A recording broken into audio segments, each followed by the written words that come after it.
కుంకి ఏనుగులు పవర్ఫుల్ గా పనిచేస్తున్నాయి. మదుపుటి ఏనుగులను దారికి తీసుకొస్తున్నాయి. ఆంధ్రప్రదేశ్ ప్రభుత్వం చేపట్టిన ఆపరేషన్ ఎలిఫెంట్ సూపర్ సక్సెస్ దిశగా అడుగులు వేస్తోంది. కర్ణాటక నుంచి తీసుకువచ్చిన 4 కుంకీలతో పాటు మొత్తం 6 కుంకి ఏనుగులు పలమనేరు సమీపంలోని కౌండిన్య అభయారణ్యం ముసలిమడుగు దగ్గర ఉన్నాయి. ఈ 45 రోజుల్లో గజరాజులు ప్రవర్తనలో గణనీయమైన మార్పు వచ్చిందని అటవీ అధికారులు చెబుతున్నారు. ఆపరేషన్ ఎలిఫెంట్ తీరుతెన్నులపై ఏబిఎన్ స్పాట్లైట్.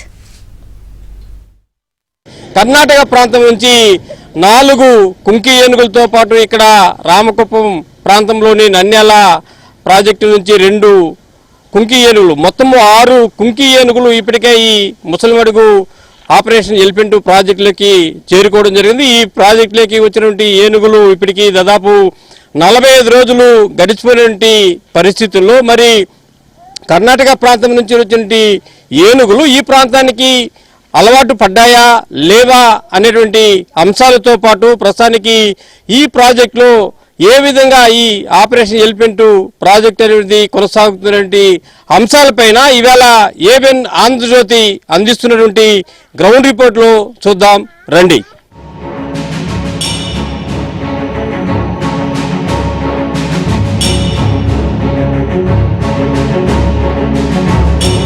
అడవుల్లో తిరిగే గజరాజులు జనారణ్యంలోకి రాకుండా చూడాలని కూటమి ప్రభుత్వం సంకల్పించింది. ఒకవేళ దారి తప్పి జనంలోకి వచ్చిన ఏనుగులను కట్టడి చేసేందుకు నడుం బిగించింది. ప్రజల ప్రాణ ఆస్తి నష్టం నివారణే ప్రధాన లక్ష్యంగా పెట్టుకుంది. ఈ క్రమంలో కర్ణాటక ప్రభుత్వంతో ఒక ఒప్పందం కుదుర్చుకుంది. కర్ణాటకలో శిక్షణ పొందిన కుంకి ఏనుగులను తీసుకువచ్చి వాటి ద్వారా మదుపుటేనుగులను కట్టడి చేయాలని ఏపీ ప్రభుత్వం తీర్మానించుకుంది. ఈ క్రమంలో ఎకో టూరిజాన్ని కూడా అందుబాటులోకి తెచ్చేందుకు ప్రయత్నించింది.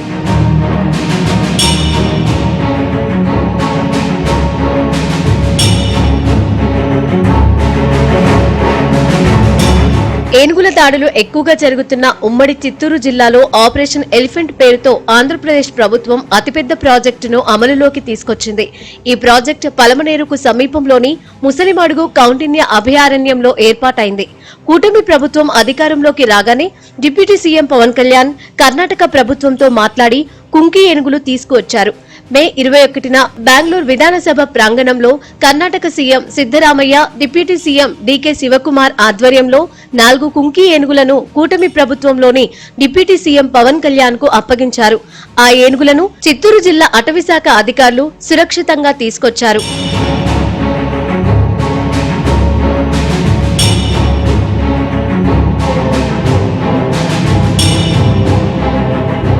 ఇంతకాలం ఉమ్మడి చిత్తూరు జిల్లాలోని తమిళనాడు, కర్ణాటక ప్రాంతాల సరిహద్దుల్లో మదుపుటేనుగులు మరణ మృదంగం మోగిస్తున్నాయి. గజరాజుల పేరు చెబితేనే గడగడలాడాల్సిన పరిస్థితి జిల్లా వాసుల్లో నెలకొంది. పదుల సంఖ్యలో అమాయక ప్రజలు ప్రాణాలు కోల్పోతున్నారు. ఎప్పుడు ఎటువైపు నుంచి ఎలా వచ్చి దాడి చేసి ప్రాణాలను బలి తీసుకుంటాయోనని బిక్కుబిక్కుమంటూ ప్రాణాలు అరిచేతిలో పెట్టుకుని బతికారు. 10 సంవత్సరాల కాలంలో 22 మంది మృత్యువాత పడ్డారు. వేల ఎకరాల్లో పంట నష్టం జరిగింది. ఈ పరిస్థితుల్లోనే మదుపుటేనుగుల నియంత్రణకు ఆపరేషన్ ఎలిఫెంట్ కార్యక్రమాన్ని కౌండిన్య అభయారణ్యంలోని పలమనేరు ముసలిమడుగు వద్ద రాష్ట్ర ప్రభుత్వం చేపట్టింది. ఇప్పుడు అది తుది దశకు చేరుకుంది.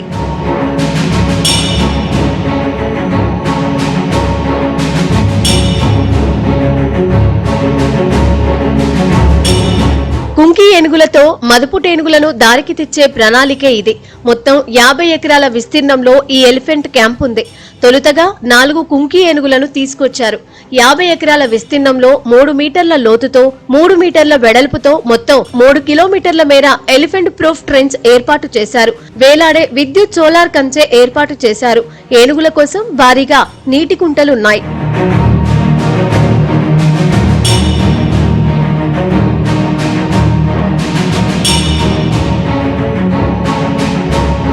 బంధించి తీసుకువచ్చే ఏనుగుల కోసం భారీ షెడ్లు, పర్యావరణ పర్యాటకం కోసం ఎన్క్లోజర్లు ఏర్పాటు చేశారు.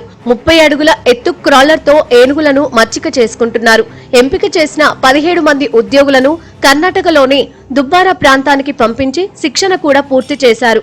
ఈ శిక్షణలో వారికి మదుపుటేనుగులను ఏ విధంగా బంధించాలి, బంధించిన తర్వాత వాటికి ఏ విధంగా శిక్షణ ఇవ్వాలి, తర్వాత వాటిని బయటికి తీసుకొచ్చి మళ్లీ కుంకి ఏనుగులాగా ఏ విధంగా సంరక్షించాలి అనే అంశాలపై శిక్షణ ఇచ్చారు.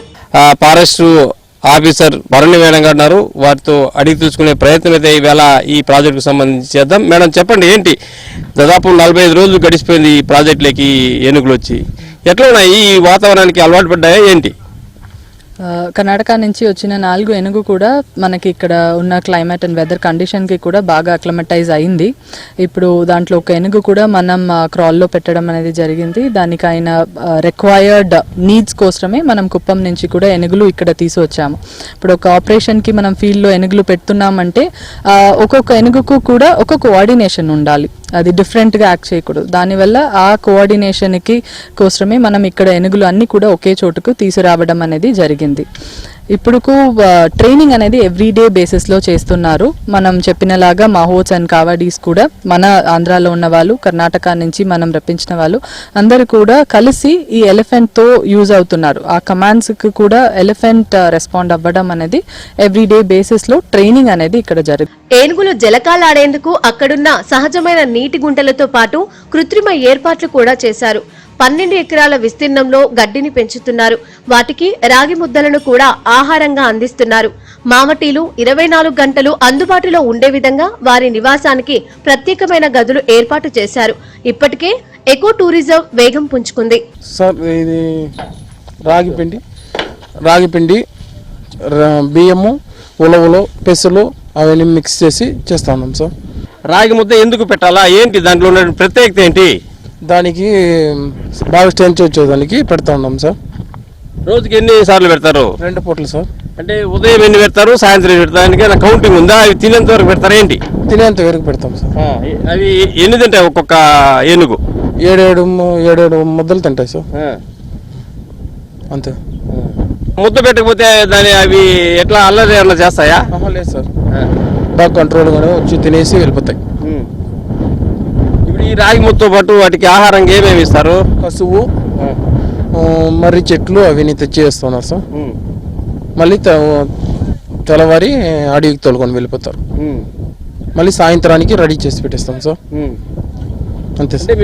ఇక్కడ ఏదైతే ఈ రాగి ముద్దలు ఉన్నాయో ప్రతి ఏనుగు కనీసం అంటే అవి తినేంత వరకు దాదాపు 6-7 ముద్దలు ఒక్కొక్క ఏనుగు కూడా పెడతామనేటువంటి ఒక విషయాన్ని అయితే ఇక్కడ ఎవరైతే వంట కుక్ ఉన్నారో అతను చెప్తున్నారు. దీన్ని పెట్టేదాని వల్ల వాటికి అన్ని రకాల అంటే ఉలవలు కావచ్చు, అన్ని ధాన్యాలు కలిపి ఆ రాగి ముద్దలు తయారు చేసి వాటికి ఇష్టంగా పెట్టడం వల్ల అవి ఆరోగ్యంగా స్ట్రెంతీగా ఉంటాయనే ఒక ఉద్దేశంతోనే ఈ రాగి ముద్దల యొక్క ప్రత్యేకత గురించి ఆయన ప్రస్తుతానికి చెప్తున్నారు. ఏనుగులను మచ్చిక చేసుకోవడంలో మావటీలు చాలా వరకు సక్సెస్ అయ్యారు. మరికొన్ని రోజుల్లోనే పూర్తిగా ఆధీనంలోకి వస్తాయని వారు చెబుతున్నారు. కర్ణాటక నుంచి వచ్చిన ఏనుగులు శివమొగ్గ వచ్చినాయి, కానీ మా కంట్రోల్ కూడా వచ్చినాయి. ఇంకా కొంచెం పోవాలి, ఇంకా కొంచెం టైం పడుతుంది. కంట్రోల్ తీసుకున్నాము. దాన్ని నీళ్లు పోయడం కానీ, తీసుకుపోయి మేతకు తోడుకొని పోయి వచ్చి రావడం కానీ అన్ని పనులు చేసుకుంటూ ఉన్నాం సార్. బత్తాలు ఇవ్వడం కానీ, దాన్ని ఇప్పుకొని పోయి మళ్ళీ ముద్దలు ఇవ్వడం కానీ ఇవన్నీ అన్నీ చేసుకుంటూ ఉన్నాం. ఇంకా అలవాటు కావాలా. ఏ రకంగా అవి ఇప్పటికి మీ కంట్రోల్లోకి వచ్చాయి? ఏ రకం అంటే దాన్ని నైట్ రాత్రి పగులు దాని దగ్గర ఉండుకొనేసి దానికి మేత వేసుకుంటా, దాన్ని మాట్లాడించుకుంటా, దాన్ని టచ్ చేసుకుంటా, దానికి ముద్దులు ఇచ్చుకుంటా, దాని దగ్గర పోయి మాట్లాడించి దాన్ని తట్టి చూసి దానికి అలవాటు చేసుకున్నాను. దానికి ఇష్టమైన ఆహారం ఇచ్చుకుంటా, దాని దగ్గర మచ్చిక చేసుకొని దాని దగ్గర డైలీ పట్టుకుని పోవడం రావడం, దాని ముందర ఉండుకునేసి మాట్లాడించుకుంటా, దాన్ని పిలిపించుకుంటా, మెల్లమెల్లగా దాని దగ్గరికి మచ్చిక చేసుకుంటాను. ఉమ్మడి చిత్తూరు జిల్లాలో ప్రస్తుతం 150కి పైగా ఏనుగులున్నాయి. 2019 వరకు గజరాజుల సంరక్షణకు ఏపీ ప్రభుత్వం ప్రత్యేక చర్యలు తీసుకుంది. వైసీపీ పాలనా కాలంలో అది గాడి తప్పింది. కూటమి అధికారానికి రాగానే కొత్త ప్రాజెక్టుతో దిద్దుబాటు చర్యలు చేపట్టింది.